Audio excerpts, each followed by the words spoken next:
शिव महापुराण से एक लंबी और प्रेरणादायक कहानी सुनाता हूँ, जो भक्ति, संकटों से लड़ने की शक्ति और शिव कृपा को दर्शाती है।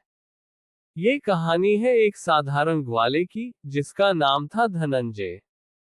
धनंजय और शिव की भक्ति। प्राचीन काल में एक छोटे से गांव में धनंजय नाम का एक ग्वाला रहता था। वह बहुत गरीब था और अपने परिवार के साथ एक झोपड़ी में रहता था। उसके पास कुछ गायें थीं, जिनका दूध बेचकर वह अपना गुजारा करता था। धनंजय को बचपन से ही शिव जी की कहानियां सुनने का शौक था। उसकी माँ उसे बताया करती थी कि भोलेनाथ कितने दयालु हैं और कैसे वे अपने भक्तों की हर पुकार सुनते हैं। एक दिन धनंजय जंगल में अपनी गायों को चराने गया। वहां उसे एक पुराना, टूटा हुआ मंदिर दिखा। मंदिर के बीच में एक शिवलिंग था, जो धूल और पत्तियों से ढका हुआ था। धनंजय का मन भर आया। उसने सोचा, यहाँ मेरे भोलेनाथ अकेले हैं, कोई उनकी देखभाल नहीं करता। मैं आज से इनकी सेवा करूंगा। उसके पास कुछ नहीं था सिवाय अपनी श्रद्धा के। उसने पास की नदी से जल लाकर शिवलिंग को स्नान कराया, जंगल से कुछ बेलपत्र तोड़े और शिव जी को चढ़ाए। फिर उसने अपने हाथों से मंदिर की सफाई की। यह उसकी दिनचर्या बन गई।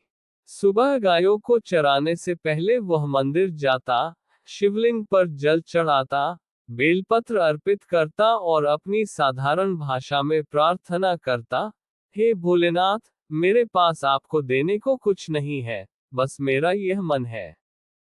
मेरे परिवार को सुखी रखना। संकट का आगमन। कुछ समय बाद गांव में भयंकर सूखा पड़ गया।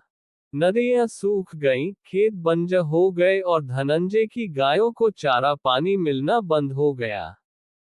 एक एक कर उसकी गायें मरने लगी। गांव वाले भूख से तड़पने लगे। धनंजय का परिवार भी भोजन के बिना दिन काटने को मजबूर हो गया। उसकी पत्नी और बच्चे रोते हुए कहते, अब क्या होगा? हम सब मर जाएंगे। लेकिन धनंजय ने हिम्मत नहीं हारी। वह रोज मंदिर जाता और शिव जी से कहता, प्रभु, मैं आपकी शरण में हूँ। मेरी परीक्षा ले लो, पर मेरे परिवार को बचाओ। एक दिन, जब वह मंदिर में प्रार्थना कर रहा था, एक साधु वहां आया। साधु ने उसकी भक्ति देखी और कहा, तेरे पास कुछ भी नहीं, फिर भी तू यहाँ आता है। क्यों? धनंजय ने जवाब दिया, मेरे पास भोलेनाथ के सिवा कोई सहारा नहीं। वे ही मेरे मालिक हैं। साधु मुस्कुराया और बोला, तेरी भक्ति की परीक्षा अभी बाकी है। क्या तू हर हाल में शिव पर भरोसा रखेगा? धनंजय ने कहा, हाँ, चाहे जान चली जाए, मैं उनकी भक्ति नहीं छोड़ूंगा। साधु चला गया। संकट और चमत्कार। एक रात, जब धनंजय भूख से तड़पते अपने बच्चों को देखकर रो रहा था, उसे नींद आ गई। सपने में उसे भगवान शिव और माता पार्वती के दर्शन हुए। शिव जी ने कहा, धनंजय, तेरी भक्ति ने मुझे प्रसन्न किया है।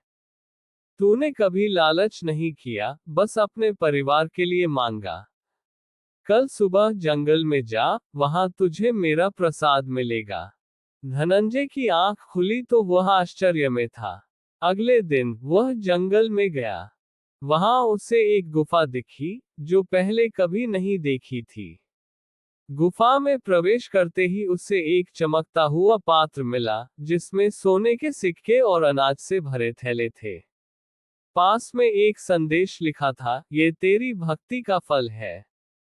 इसे गांव वालों में बांट देना। धनंजय की आंखों में आंसू आ गए। उसने शिव जी को प्रणाम किया और वह सब लेकर गांव लौटा। उसने सारा धन और अनाज गांव वालों में बांट दिया। धीरे धीरे सूखा खत्म हुआ, बारिश आई और गांव फिर से हरा भरा हो गया। धनंजय का परिवार भी सुखी हो गया, लेकिन उसने कभी घमंड नहीं किया। वह जीवन भर उस मंदिर में जाता रहा और शिव जी की सेवा करता रहा। सीख। ये कहानी हमें सिखाती है कि सच्ची भक्ति और दृढ़ विश्वास से बड़ा संकट टाला जा सकता है।